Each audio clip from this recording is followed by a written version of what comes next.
हाय!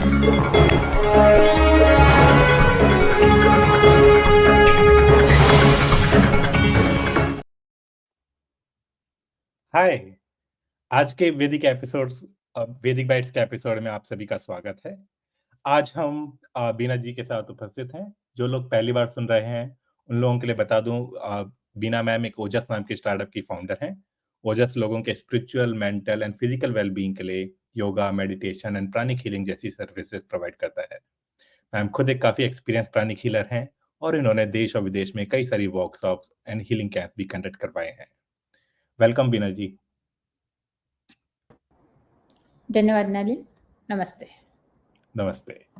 चलिए तो आज के टॉपिक शुरू करने से पहले हम गायत्री मंत्र के उच्चारण से अपना कार्यक्रम शुरू करते हैं। धन्यवाद। जैसे कि गायत्री मंत्र सद्बुद्धि का मंत्र है। आज दीपावली है, दीपावली की सभी को ढेर सारी शुभकामनाएं। दीपावली हमारे लिए मंगलमय हो, इसी भावना को करते हुए हम गायत्री मंत्र से अपने प्रोग्राम की शुरुआत करते हैं। परमपिता परमेश्वर, परम पूज्य गुरुदेव व वंदनीय माता जी की सूक्ष्म संरक्षण को महसूस करते हुए एक साथ एक स्वर में गायत्री मंत्र। ॐ भूर्भुवः स्वः तत्सवितुर्वरेण्यं भर्गो देवस्य धीमहि धियो यो नः प्रचोदयात्। ग्रेट। तो चूँकि जैसा आपने बताया कि आज दिवाली का पर्व है, तो मेरा सबसे पहला क्वेश्चन आपसे यही है कि दिवाली मनाने का कारण क्या है और इसका उद्देश्य क्या है? देखिए, दिवाली मनाने के कारण बहुत सारे हैं, एक नहीं अनेकों हैं। वैसे जो हम आम तौर पर जानते हैं वो तो यही कहते हैं कि उस दिन जो राम ने रावण के ऊपर विजय प्राप्त करी थी, उसी की और फिर वहाँ से विजय प्राप्त करने के बाद में अपने अयोध्या वापस आए थे। तो जब 14 वर्ष का वनवास पूरा करने के बाद में वो अयोध्या वापस आए, तो अयोध्या वासियों ने दीप जलाकर खुशियाँ मनाई थी। तो सबसे पहले हम दीपावली का अर्थ समझे कि दीप क्या है। देखिए, ये 2 शब्दों से मिलकर बना हुआ है। जो हमारी संस्कृत भाषा है, वो मतलब जब इतने बड़े कोई भी शब्द आता है तो 2 शब्दों से मिलकर वो बनते हैं, दीप प्लस आवली। दीप अर्थात दीपक और आवली मतलब उनको एक लाइन से सजाया जाता है, एक तरीके से सजाया जाता है, तो उनको हम आवली बोलते हैं। तो इसलिए इसे दीपावली बोला गया है। तो जो प्राचीन काल में था वो जो हमारे दीपावली को ही जो कार्तिक माह में ये शुरू होता है, तो कार्तिक माह की जो अमावस्या आती थी, उसमें विक्रम संवत जो हमारा शुरू हुआ, तो इसमें क्या होता है कि जो हमारी गर्मी की जो फसल है, वो पककर तैयार हो जाती है। तो क्योंकि हमारा देश जो भारत देश है वो कृषि प्रधान देश रहा है, तो जब फसल पककर आती थी तो सब कृषक थे जो खुशी अपनी मनाते थे, इसको त्योहार के रूप में उसको सेलिब्रेट करते थे। अगर हम अपने स्कंद पुराण के हिसाब से देखें, तो दीपक को एक सूर्य का स्वरूप ही बताया गया है। तो इसी तरह से एक कथा भी आती है, कहानियाँ मतलब किंवदंतियों के माध्यम से हमको समझाया जाता है कि जब सूर्य अपने मतलब शाम को अपने घर की तरफ रवाना हो रहे थे, तो उन्हें चिंता हुई कि दिन में तो मैंने संपूर्ण पृथ्वी के ऊपर प्रकाश फैलाया, अब रात में कौन मतलब उजाला प्रकाश फैलाएगा और कौन रास्ता दिखाएगा। तो दिए ने कहा कि प्रभु, तात आप आराम से जाइए अपने घर, मैं हूँ, मैं सबको रोशनी दूँगा। तो मतलब वो सूर्य का ही एक रूप है, तो उसी को प्रतिनिधित्व करता है। सूर्य जो जीवन के लिए जो हमारे जीवन में प्रकाश लाता है, ऊर्जा भरता है। और अगर हम अपने हिंदू कैलेंडर के हिसाब से देखें, तो कार्तिक माह में जो सूर्य है वो अपनी स्थिति को बदलता है, उत्तरायण से ये दक्षिणायन की तरफ जाता है। तो ये इसलिए भी हम आज के दिन मतलब इसको एक खुशी के पर्व के रूप में बनाते हैं। तो ऐसे भी कहते हैं कि मैं अभी आगे और विस्तार से बताऊंगी कि इस दिन से पितरों की रातें शुरू हो जाती हैं, तो उनकी खुशी में भी मनाया जाता है।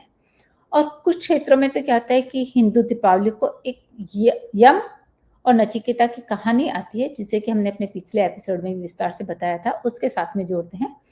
नचिकेता की कथा मतलब जो हमको सही बनाम गलत, कि सही क्या है गलत क्या है, ज्ञान बनाम अज्ञान, कि ज्ञान क्या है अज्ञान क्या है, सच्चा धन और क्षणिक धन, इन दोनों के बारे में अंतर क्या है उसे बताती है।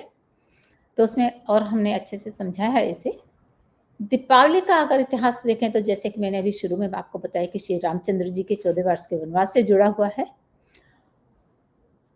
अ, और इस दिन क्या है कि जो 5 पांडव थे, जो दीपावली की अमावस्या अमावस्या आती है, ये कार्तिक की जो अमावस्या है उसी दिन उन्होंने क्या हुआ जो उनको 13 वर्ष का वनवास मिला था, 12 वर्ष का तो वनवास था, 1 वर्ष का अज्ञातवास था।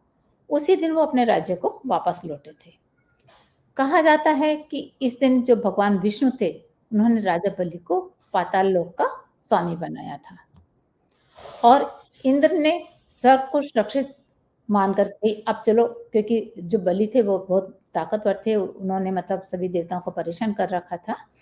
तो इंद्र ने को खुशी हुई कि मेरा अब स्वर्ग है जो वो सुरक्षित है, उसी के रूप में उन्होंने प्रसन्नतापूर्वक दीपावली मनाई थी।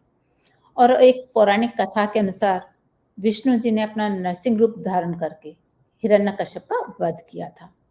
मतलब ये एक नहीं बहुत सारे कारण हैं जो कि आज ही के दिन घटित हुए थे। अगर हम अपने प्राचीन इतिहास को उठाकर देखें तो जब उस वो दैत्यराज की मृत्यु हुई तो जो प्रजा थी उन्होंने खुशी की वजह से घी के दीपक जलाए थे।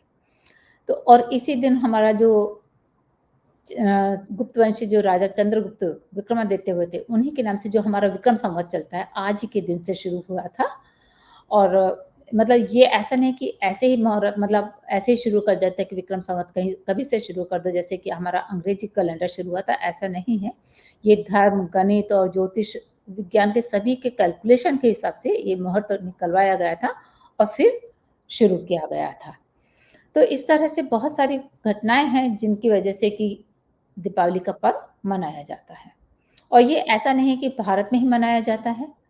नेपाल में इसको एक नया संवत शुरू हुआ था, उसकी वजह से मनाया जाता है और ये देश-विदेश सभी देशों में मनाया जाता है।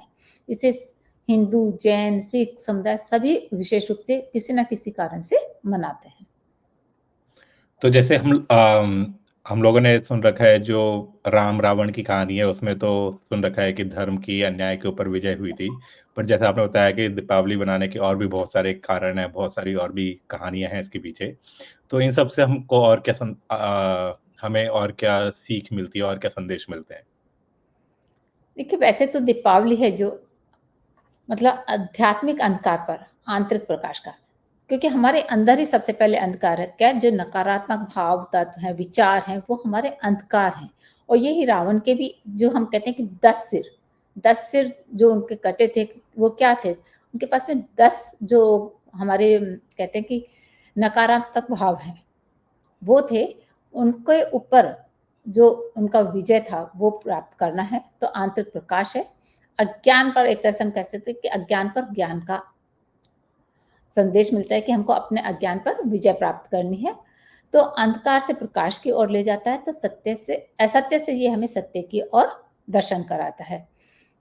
बुराई पर अच्छाई की विजय है, नि निराशा पर आशा की विजय का पर्व है।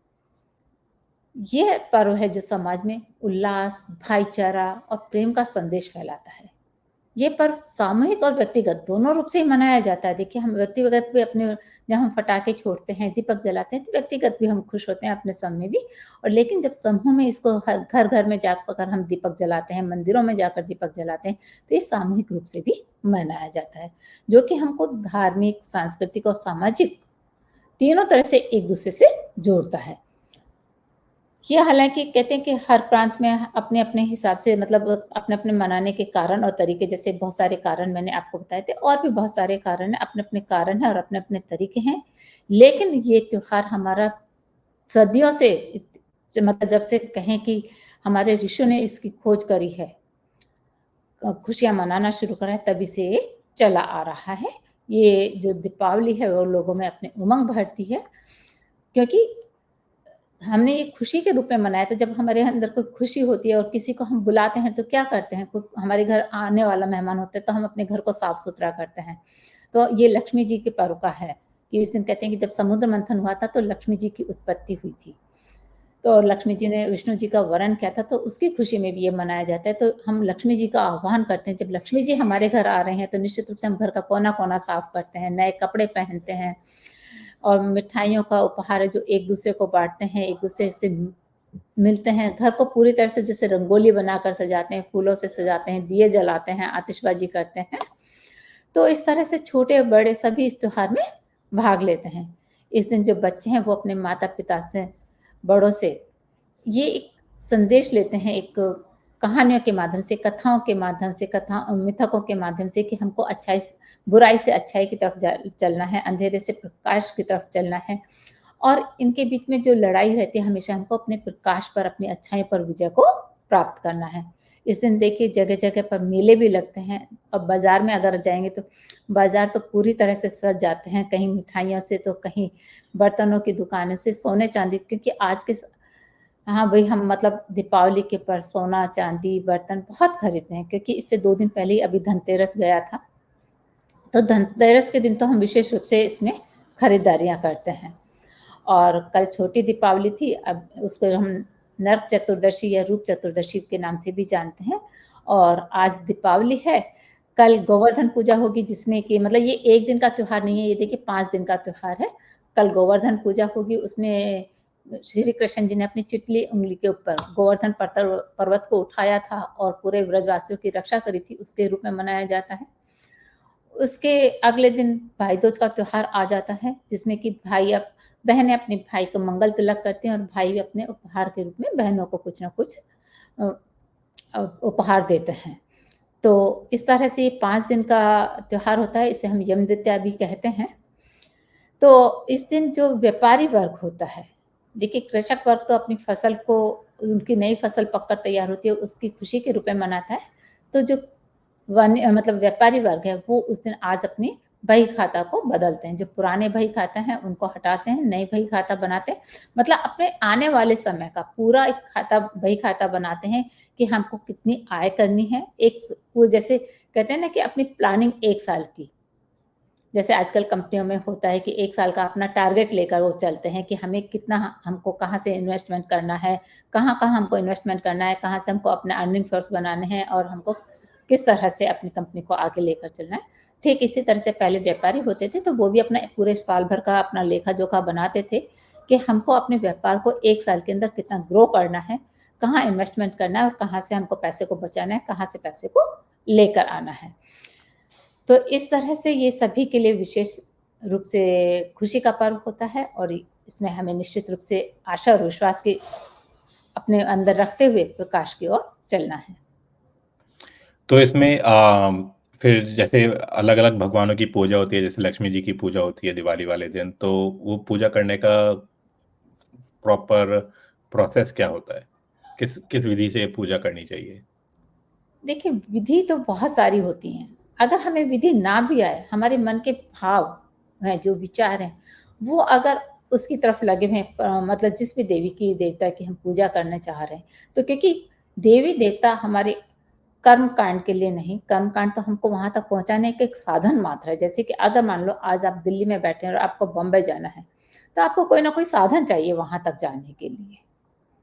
तो ठीक इसी तरह से एक कर्म कांड है, पूजा विधि है, वो एक साधन है ईश्वर तक पहुँचने के लिए, उनको प्रसन्न करने के लिए। अन्यथा तो जो ईश्वर है वो हमारे भावों से ही प्रसन्न होते हैं कि हमारे भाव किस तरह के हैं। तो इसलिए आवश्यकता अनुसार खर्च करना, जो इसका मेन है कि उपयोगी कार्यों में उस धन को अपने उपयोगी कार्यों में लगाना, नीति और श्रम न्याय से धनोपार्जन करना, ये हमारा मतलब मेन होना चाहिए कि हमको बजट बनाकर चलना चाहिए। इस तरह से हमको जब करते हैं, तो क्या होता है कि हमारी जो भारतीय पद्धति के अनुसार जो हमारी साधना, आराधना, उपासना, अर्चना ये है कि हमको आदि भौतिक, आध्यात्मिक और अधिदैविक तीनों रूपों में हमको लक्ष्मी जी मिलनी चाहिए, वो उसमें समन्वित व्यवहार होता है। तो अगर इस मान्यता के अनुसार हम देखें तो जैसे जब हम लक्ष्मी जी का पूजन करते हैं, क्योंकि आज विशेष रूप से लक्ष्मी जी का पूजन किया जाता है, क्योंकि समुद्र मंथन से लक्ष्मी जी का जन्म हुआ था आज ही के दिन। और आज ही के दिन मतलब जो गणेश जी हैं, उनके पुत्र पैदा हुए थे, तो लक्ष्मी जी ने कहा भी था कि मतलब आज कहते हैं लोगों को रहता है कि जब लक्ष्मी जी विष्णु जी की पत्नी पत्नी हैं, तो हम लक्ष्मी गणेश जी का पूजन क्यों करते हैं? देखिए, आज के दिन अभी क्या है कि हमारे चतुर्मास चल रहे हैं, मतलब तो 4 महीने के लिए जो विष्णु भगवान हैं, वो पाताल लोक में जाके राजा बलि के द्वार पर रहते हैं। क्योंकि उनको वरदान उन्होंने दिया था कि मैं 4 महीने तुम्हारे पास में पाताल लोक आकर रहूँगा। तो अभी विष्णु भगवान कहाँ हैं? पाताल लोक में हैं, क्योंकि उनके अभी हमारे 15 दिन बाद उनके 4 महीने पूरे होंगे। तो अब तो लक्ष्मी जी ने गणेश जी जब पैदा हुए, तो उन्होंने कहा कि जहाँ, क्योंकि हमारे यहाँ कोई भी स्त्री अकेली कहीं नहीं जाती है। वो अपने पति के साथ में, भाई के साथ में, अपने बेटे के साथ में, किसी न किसी के साथ में जाती है। तो जब विष्णु जी पाताल लोक में हैं, तो वो गणेश जी के साथ में पृथ्वी पर आईं। तो इसलिए आज लक्ष्मी जी और गणेश जी का पूजन होता है, क्योंकि वो गणेश जी के साथ में आई हैं। तो जो आज जब हम जो सोने-चांदी के सिक्के पूजा के समय पर रखते हैं, तो वो क्या होता है कि हमारी एक तरह से मतलब वो भौतिक लक्ष्मी हो गई। और भौतिक लक्ष्मी के माध्यम से हम क्या होते हैं, जो आध्यात्मिक लक्ष्मी है, अधिदैविक लक्ष्मी है, उसका पूजन हम कर सकते हैं, क्योंकि हमको कोई ना कोई रूप चाहिए होता है। तो इसमें घर को दीपमाला से सजाएँ, अपने दीपकों से सजाएँ। तो जब हम दीपकों से सजाते हैं, तो वो जो रोशनी है, वो जो प्रकाश है, वो उसका आध्यात्मिक स्वरूप होता है। इस तरह से हमारे तीनों रूपों की मतलब पूजा होती है। तो रात्रि में क्या होता है कि जो प्रत्येक घर में धन-धान्य के अधिष्ठात्री, क्योंकि लक्ष्मी जी हैं तभी सब कुछ होता है, और विघ्न विनाशक गणेश जी और विद्या और कला की देवी सरस्वती जी की पूजा करी जाती है। क्योंकि अगर मान लो आपके अंदर विद्या नहीं है, कला नहीं है, तो आप उस धन को कहीं न कहीं बर्बाद कर देंगे। और अगर हमारे कामों में कहीं न कहीं अड़चन आती रहे, विघ्न आते रहे, तब भी हम उस काम को अच्छी तरह से नहीं कर पाएँगे, धन-धान्य की वृद्धि नहीं हो पाएगी। तो इसलिए ये दोनों चीज़ें मतलब कहते हैं कि धन के साथ-साथ ये दोनों चीज़ें भी बहुत ज़रूरी हैं। और जैसे कि मैंने अभी आपको बताया था कि जो हम आतिशबाज़ी करते हैं, कहते हैं कि उस दिन आतिशबाज़ी क्यों करनी है? आज मतलब देखिए, वैसे न्यू ईयर पर अभी 10 दिन, अभी थोड़े दिन पीछे क्रिसमस आएगा, तब बहुत मतलब आतिशबाज़ी की जाती है। लेकिन दीपावली पर लोगों के सवाल उठते हैं कि आतिशबाज़ी क्यों करी जाती है? पॉल्यूशन बढ़ता है। लेकिन नहीं, हमारे यहाँ आतिशबाज़ी की प्रथा इसलिए चालू हुई थी कि जो दीपावली की अमावस्या है, उस दिन से पितरों की रात प्रारंभ हो जाती है, और उनके आगमन की खुशी में, क्योंकि अभी थोड़े दिन पहले हमारी जो श्राद्ध पक्ष गया था, तो उसके बाद से मतलब वो मतलब रहते हैं घरों में, लेकिन उनकी रात नहीं आती है। तो वो रात में उनकी प्रारंभ हो जाती है, तो उस खुशी में हम आतिशबाज़ी करते हैं। तो इसकी पूजा की विधि वैसे अपने भावों के अनुसार करनी चाहिए, फिर भी मैं आपको बताती हूँ कि सबसे पहले चौकी पर लाल कपड़ा बिछाएँ। लाल कपड़े के बीच में गणेश जी और लक्ष्मी माता जी की मूर्ति रखें। लेकिन ये ध्यान रहे कि जो लक्ष्मी जी हैं, वो गणेश जी के दाहिनी तरफ आएँगी, राइट हैंड पर आएँगी, और दोनों मूर्तियों का चेहरा पूरब या पश्चिम की तरफ रखें। अब दोनों मूर्तियों के आगे कुछ थोड़े रुपए, इच्छानुसार सोने-चांदी के आभूषण, चांदी के सिक्के 1 या 5, जितने भी आपकी मतलब सामर्थ्य है उतने रखें, क्योंकि जो चांदी के सिक्के होते हैं वो कुबेर जी का प्रतीक होते हैं। लक्ष्मी जी की मूर्ति की जो दाहिने ओर अक्षत से, अगर आपकी सामर्थ्य है और आप कर सकते हैं तभी, ऐसा नहीं कि अगर सामर्थ्य नहीं है तो आपको ज़बरदस्ती करना है। आप अपना भाव बना सकते हैं कि अष्टदल बनाएँ, यानी 8 दिशाएँ बनाएँ, और उस मतलब या स्वास्तिक चिन्ह बना लें। और बीच से बाहर की ओर बनाना है, ऐसा नहीं कि मतलब जैसे एक पॉइंट रखा, फिर ऐसे चारों तरफ ऐसे हमको बीच से लेकर जाना है। ऐसे नहीं कि ऊपर से नीचे और नीचे से ऐसे नहीं। हमको बीच में एक पॉइंट बना के फिर हम अंदर से बाहर की तरफ जाएँगे। फिर जल से एक भरा हुआ कलश उसके ऊपर रख दें, कलश के अंदर थोड़ा-सा गंगा जल मिलाएँ, उसके चारों तरफ मौली बाँध दें, थोड़ा चंदन, दूर्वा, पंचरत्न, सुपारी, आम के या केले के पत्ते उसमें रखकर और उसके ऊपर एक नारियल रख दें। इसके बाद चौकी के सामने बाकी जो पूजा सामग्री है उसे एक थाल में रख दें, जैसे 2 बड़े दिए, देशी घी डालकर रख सकते हैं, या कहते हैं कि मूँगफली के तेल या तिल के तेल से माता लक्ष्मी जी प्रसन्न होती हैं। एक में घी, तेल, मूँगफली का तेल या तिल का तेल भर दें, और एक दिए में सरसों का तेल भरकर रखें। अपने बही खाता कलम दवात रखें। आजकल बही खाता बच्चों के पास में नहीं होता है, क्योंकि उनका लैपटॉप ही उनका पूरी बही खाता होता है। तो अपने लैपटॉप का भी पूजन करना चाहिए, ताकि उसमें हम सही डाटा ही एंट्री करें, और हमारा जो डाटा है वो कहीं इधर-उधर चोरी ना हो सके। घर में सभी लोगों के बैठने के लिए आसन बिछा लें, और ध्यान रखें कि ये सारे काम जो जितने भी हमको पूजा की तैयारी करनी है, वो जो शुभ मुहूर्त शुरू होगा, उससे पहले ही हमें कर लेना चाहिए। और शुभ मुहूर्त शुरू होने पर से पहले अपने सभी घर के लोग नहा धोकर नए कपड़े पहनकर तैयार हो जाएं और अपना-अपना आसन ग्रहण कर लें। इसके बाद षटकर्म करने के बाद में सर्वदेव नमस्कार करें और अगर आते हैं तो स्वस्ति वाचन करें, नहीं तो अपना गायत्री मंत्र कर लें। और अगर गायत्री मंत्र भी नहीं आता है, तो अपने भाव बनाएँ कि हमारे मतलब जो सभी कुछ शुभ हो रहा है और हम सभी देवताओं का आह्वान कर रहे हैं, सभी देवताओं को नमस्कार कर लें अपने भाव के अनुसार। फिर श्री गणेश जी और लक्ष्मी जी का आह्वान पूजन करें, बही खाते का कलम दवात का पूजन करें, अपने लैपटॉप का पूजन करें और दीपदान करें। और सभी परिजनों से एक संकल्प करवाया जाए कि अपनी एक बुराई को छोड़ें और एक अच्छाई को ग्रहण करें। इस तरह से आप अपने इस क्रम को समाप्त करें। अगर और ज़्यादा आपको पूजा विधि के बारे में जानना है, तो आप हमारे यूट्यूब और फेसबुक चैनल पर देख सकते हैं। चलिए थैंक्स फॉर एक्सप्लेनिंग इट। अब हम अपने एपिसोड के नेक्स्ट सेगमेंट में जाते हैं, जहाँ आज हम योग के अर्थ और फायदों के बारे में जानेंगे। अभी तक तो हमारी मुद्राओं की सीरीज़ चल रही थी। मैं अपने व्यूअर्स को बताना चाहूँगी कि आज से हमने योग के बारे में बताना शुरू करा है कि योग का अर्थ क्या है और फ़ायदे क्या हैं, इसे हम आज जानेंगे। और नेक्स्ट एपिसोड से हम अलग-अलग योग के बारे में आपको जानकारी देंगे। तो देखिए, योग सही तरीके से जीवन जीने का विज्ञान है। योग का अर्थ है एकता या जोड़ना, कि मतलब हम जब 2 चीज़ों का मिलन करते हैं, तो उसे योग कहा जाता है, जो स्वास्थ्य लाभ के साथ-साथ चेतना को परमात्मा से मिलाती है। योग एक ऐसा प्राचीन विज्ञान है जो हमारे दैनिक जीवन के लिए बहुत महत्वपूर्ण है और ये सभी आयु मतलब छोटे से लेके वृद्ध व्यक्तियों तक के लिए बहुत आवश्यक है। योग हमें शारीरिक, मानसिक, भावनात्मक, आत्मिक और आध्यात्मिक स्वास्थ्य को संतुलन बनाने में मदद करता है।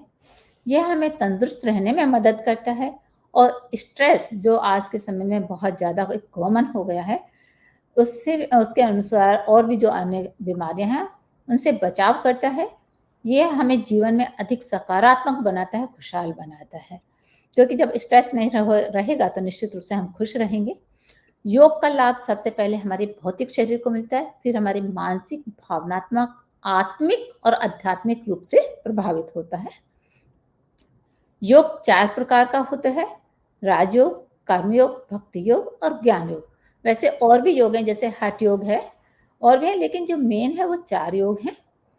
योग करते समय हमें कुछ विशेष बातों का ध्यान रखना चाहिए।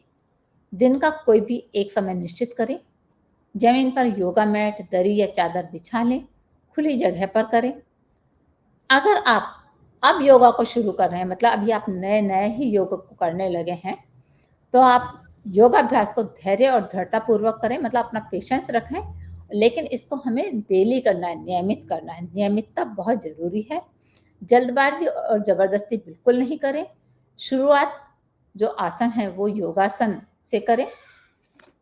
थकान महसूस हो तो कुछ सेकंड के लिए विश्राम करें, आराम ले लें बीच में, लेकिन कुछ सावधानियाँ भी हमें इसके साथ में रखनी है। जैसे कि जब महिलाओं को जो मासिक धर्म आता है, तो उस समय अपनी जो शारीरिक परिस्थिति है उसके अनुसार ही योगाभ्यास करें और उस समय के लिए जिन योगासनों में प्रतिबंध है कि हमें उस समय ये योग नहीं करना है, उसे नहीं करें। गर्भावस्था में योगासन करना है तो किसी योगा गुरु के देखभाल में ही हमको योगाभ्यास करना है। खान-पान में संयम रखें, पौष्टिक आहार लें, पानी भरपूर मात्रा में पिएँ और अपनी नींद पूरी रखें। अपने आप पर और योगा पर विश्वास करें। सकारात्मक सोच और सही मानसिक दशा और दृष्टिकोण ही आपको जो योग से मिलने वाले फ़ायदे हैं, उन्हें देता है। इसलिए हमें योग को अपने दैनिक जीवन में शामिल करना चाहिए, चाहे हम बच्चे हैं या बड़े। योग हमारे जीवन को स्वस्थ और सुखमय बनाने का एक महत्वपूर्ण तरीका है। ऐसे में आप ओजस का सहारा लेकर योग को सुरक्षित और बेहतर तरीके से कर सकते हैं, क्योंकि योग में सावधानियां बेहद हैं जरूरी। इनका हमें ध्यान रखना है। चलिए तो फिर इसी पे आज का एपिसोड समाप्त करते हैं। अगले एपिसोड में हम योग मुद्राओं के बारे में ज़्यादा और अच्छे से जानेंगे। व्यूअर्स आप अपने अगर आपके कोई सवाल या कमेंट्स हैं तो प्लीज़ आप हमें नीचे कमेंट्स में लिखकर भेज सकते हैं। यदि आप मैम से डायरेक्ट कॉन्टैक्ट करना चाहते हैं तो उनका email address and phone number भी नीचे दिया गया हुआ है। अधिक जानकारी के लिए आप AWGP की वेबसाइट पे भी जा सकते हैं। हमें उम्मीद है कि आपको ये एपिसोड पसंद आया होगा और आप प्लीज़ अपने दोस्तों और रिश्तेदारों के साथ लाइक एंड शेयर भी कीजिए। इसी के साथ हम विदाई लेते हैं। Happy Diwali to everyone and we will meet again next week. Happy Deepavali. नमस्ते।